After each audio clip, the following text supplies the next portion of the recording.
एक बार एक नदी के किनारे दो पत्थरों का मिलना हुआ, जिसमें से एक पत्थर एकदम गोल मटोल व चिकना था और काफ़ी दूर नदी में बहता हुआ आया था, जबकि दूसरा पत्थर वहीं उस नदी के किनारे पड़ा रहता था। जहाँ पहला पत्थर गोल मटोल व चिकना था, वहीं दूसरा पत्थर ऊबड़ खाबड़ व खुरदरा था। एक दिन खुरदरे पत्थर ने चिकने पत्थर से पूछा, दोस्त, मैं तुमसे कुछ पूछना चाहता हूँ। तो चिकने पत्थर ने कहा, हाँ पूछो दोस्त, क्या पूछना चाहते हो। तब खुरदरे पत्थर ने पूछा, दोस्त, हैं तो हम दोनों पत्थर ही, पर तुम इतने सुंदर, गोल मटोल और चिकने हो, जबकि मैं टेढ़ा मेढ़ा, खुरदरा और कुरूप हूँ। आखिर तुम्हारी सुंदरता का राज क्या है। उसकी यह बात सुनकर वह चिकना पत्थर हंसने लगता है और कहता है, मित्र, मेरी सुंदरता का राज मेरी मेहनत है, मेरा परिश्रम है, मेरा संघर्ष है। यह सुनकर वह खुरदरा पत्थर बोला, दोस्त, तुम्हारी यह बातें मेरी समझ में नहीं आ रही हैं। कृपया करके मुझे ठीक से समझाओ, क्योंकि मैं भी तुम्हारी तरह चिकना और सुंदर बनना चाहता हूँ। उस चिकने पत्थर ने उसे समझाते हुए कहा, देखो दोस्त, यह सुंदरता मुझे ऐसे ही नहीं मिली है। इसके लिए मुझे बहुत कष्ट सहना पड़ा है। मैं नदी के साथ बहता हूँ, उसकी लहरों के थप्पड़ों को सहता हूँ, ऊंची चोटी से नीचे गिरा हूँ, ना जाने कितनी ही चीज़ों से टकराया हूँ, चोट भी लगी है, दर्द भी सहा है, पर हार नहीं मानी।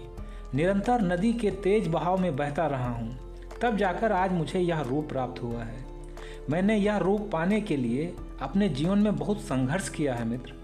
अगर तुम्हें मेरी ही तरह सुंदर व आकर्षक बनना है तो तुम्हें भी निरंतर संघर्ष करना पड़ेगा, निरंतर बहाव के साथ बहना पड़ेगा, नदी के थपेड़ों को सहना पड़ेगा, जमीन में घिसना पड़ेगा, पत्थरों से रगड़ना पड़ेगा, ठोकरें खानी पड़ेगी और यह सब सहते हुए धैर्य भी रखना पड़ेगा। तब जाकर तुम्हें मेरे ही जैसा रूप प्रदान होगा।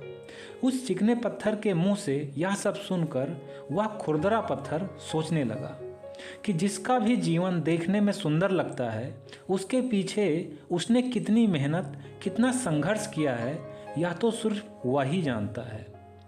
बिना संघर्ष किए एक सुंदर जीवन की कल्पना भी नहीं की जा सकती। यह सोचकर वह खुरदरा पत्थर उस चिकने पत्थर से कहता है, मित्र, अब मैं भी तुम्हारे साथ चलूँगा, मेहनत करूँगा, इन लहरों से संघर्ष करूँगा और एक दिन मैं भी तुम्हारी तरह चिकना और सुंदर बनूँगा। तब चिकने पत्थर ने खुश होते हुए कहा, तुम्हारा स्वागत है मेरे मित्र। और यही कहकर वह दोनों पत्थर लुढ़कते हुए नदी के तेज बहाव में शामिल हो जाते हैं और जीवन संघर्ष की धारा में अपने लक्ष्य की तरफ अग्रसर हो जाते हैं। दोस्तों, इस कहानी से हमें शिक्षा मिलती है कि हमें अपने जीवन में स्वर्णिम लक्ष्य को हासिल करने के लिए, अपने सपनों को पूरा करने के लिए हमें कठिन परिश्रम करना ही पड़ेगा, संघर्ष करने ही पड़ेंगे, दर्द सहना ही पड़ेगा, ठोकरें खानी ही पड़ेंगी, लोगों के ताने सुनने ही पड़ेंगे, कष्ट सहना ही पड़ेगा, कठिन परिस्थितियों में परीक्षा देनी ही होगी और यह सब सहते हुए धैर्य भी बनाए रखना होगा। तभी आप सफलता के स्वाद को चख पाने में सक्षम हो सकते हैं। ओके फ्रेंड्स, तो हंसते रहिए, मुस्कुराते रहिए, हर दिन कुछ अच्छा सीखते और सिखाते रहिए। मैं मिलता हूँ नेक्स्ट वीडियो में एक नई मोटिवेशनल स्टोरी के साथ। तब तक के लिए take care, wish you all the best, bye bye.